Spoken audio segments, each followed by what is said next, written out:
Baik, assalamualaikum warahmatullahi wabarakatuh.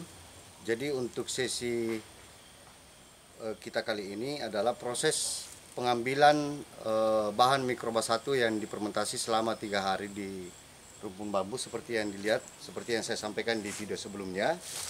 Nah, prosesnya ini kita akan membuka kotak nasi atau mengangkat kotak nasi yang sudah dibenamkan selama 3 hari. 3 hari atau 3 kali 24 jam. Ini ya prosesnya.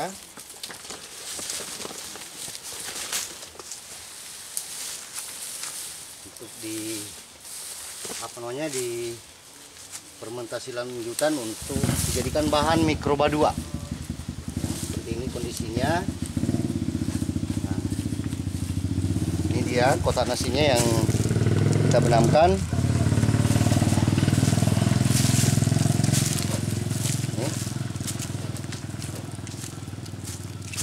Kita di atas sana baru melihat beberapa jenis mikroba yang muncul di permukaan nasi.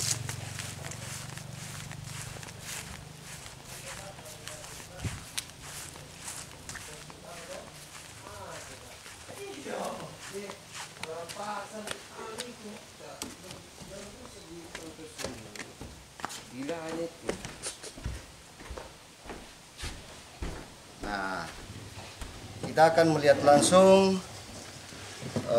bakteri apa saja yang berapa jenis bakteri atau warna jamur yang muncul di permukaan nasi. Kita buka kertasnya. Ternyata yang banyak itu yang warna kuning. Kalau yang orange itu agak sedikit warnanya.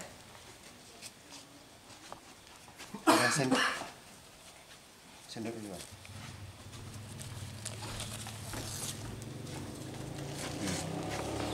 Nah, jadi inilah yang disebut nasi yang sudah berjamur, inilah yang disebut dengan bahan mikroba 1.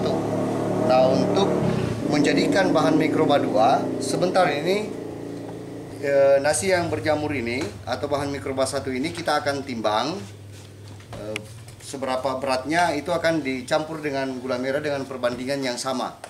Jadi kalau misalnya berat nasi yang sudah berjamur ini atau bahan mikroba 1 itu beratnya 1 kg, kita akan tambahkan gula merah juga 1 kg. Seperti itu prosesnya.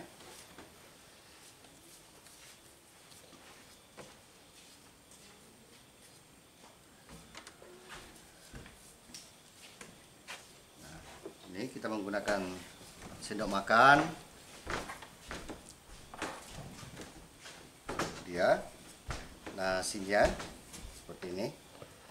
Jadi di sini ada campuran tanahnya yang dibawa oleh semut dan itu dicampur saja menjadi satu. Ada juga yang warna orange, ada yang warna yang hitam, ini yang kurang.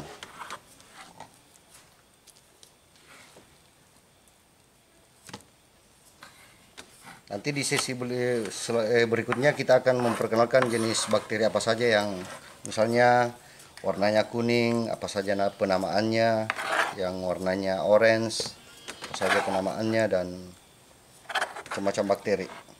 Tetapi ini adalah bakteri baik untuk dijadikan bahan pengurai kompos utamanya atau bahan pembuatan mikroba 3 dan penyubur tanah seperti itu.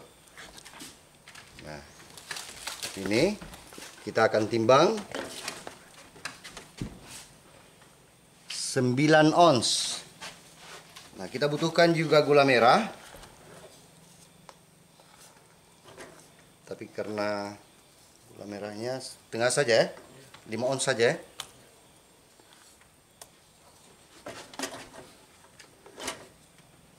Kurang.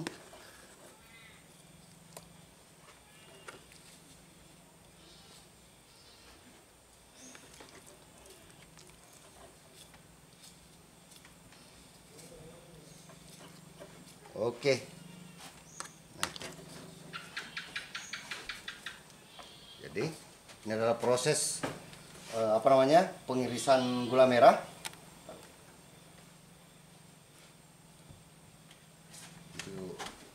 campuran dijadikan bahan mikroba 2. Seperti ini.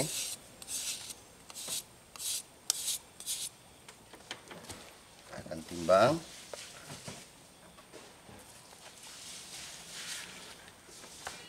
Berarti posisi jarum timbangan menunjukkan angka 1. Sudah seimbang. Belum ya?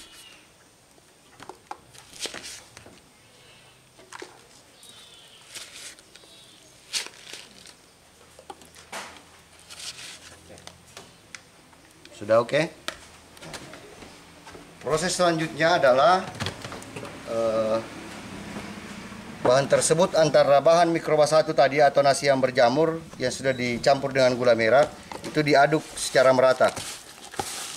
Seperti ini.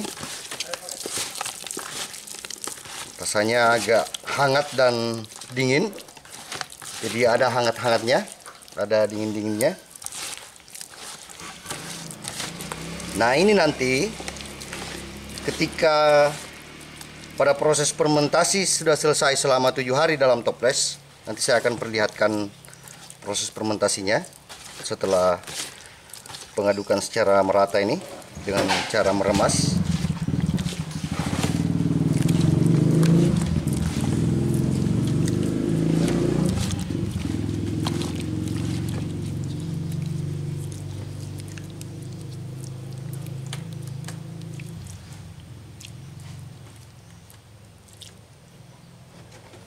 Toples, kita akan masukkan dalam toples.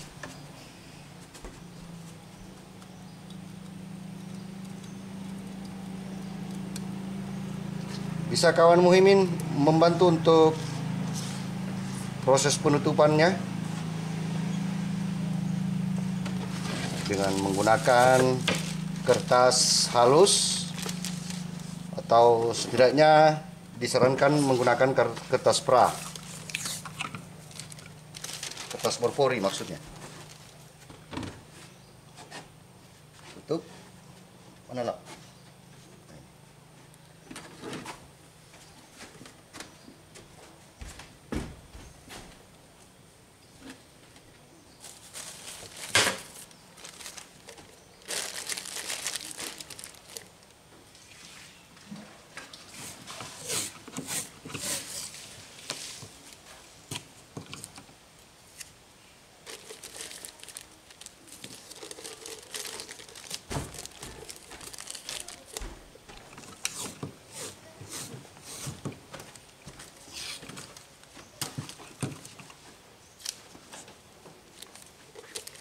Jadi seperti sebelumnya bahwa yang disiapkan itu adalah bahan alat-alatnya, ada timbangan, ada gunting, ada karet pengikat. Kalau tidak ada karet pengikat bisa pakai latban atau apa saja yang bisa merekatkan. Karena tujuan dari ini untuk menutup supaya semut tidak bisa masuk dan maksudnya serangga-serangga lainnya tidak bisa masuk ke dalam toples. Nah, ini di 7 hari kemudian pada proses fermentasi disebutlah dengan cairan mikroba 2 yang ada di dalam toples ini. Jadi kalau misalnya ada kandang ternak yang baunya menyengat sekali, misalnya contohnya kandang kambing yang biasanya kotoran dan urinnya itu bercampur, biasanya kan menyengat sekali baunya. Nah, cukup kita ambil 1 sendok makan ini, seperti ini. Kita ambil cairan ini setelah 7 hari, itu dicampur dengan 5 liter air untuk penggunaan dosisnya. Jadi cukup sedikit, cukup hemat. Dicampur dengan 5 liter air, baru dikucurkan atau disiramkan atau disemprotkan. 3 menit paling lama, kemudian itu bau itu akan menghilang. Baunya akan menghilang. Dan saya sendiri beserta kawan-kawan di komunitas ini, komunitas Salasae namanya, itu sudah membuktikan selama 10 tahun. Nah, bahan ini juga yang menjadi bahan utama untuk pengurai bahan kompos yang akan disiapkan untuk penyubur tanah. Seperti itu. Jadi dia fungsi utamanya untuk menyuburkan tanah, yang kedua pengurai bahan kompos atau bahan organik yang sudah disiapkan. Yang ketiga itu untuk menghilangkan bau menyengat, terutama di kandang ternak yang biasanya berada di samping rumah atau di peternakan peternakan dalam skala besar. Misalnya peternakan sapi, peternakan ayam, baik itu ayam petelur maupun ayam pedaging. Nah, kita cukup ambil 1 sendok makan tadi dengan mencampurkan 5 liter air tawar. Jadi sangat sedikit, sangat hemat. Seperti itu. Baik. Terima kasih. Assalamualaikum warahmatullahi wabarakatuh.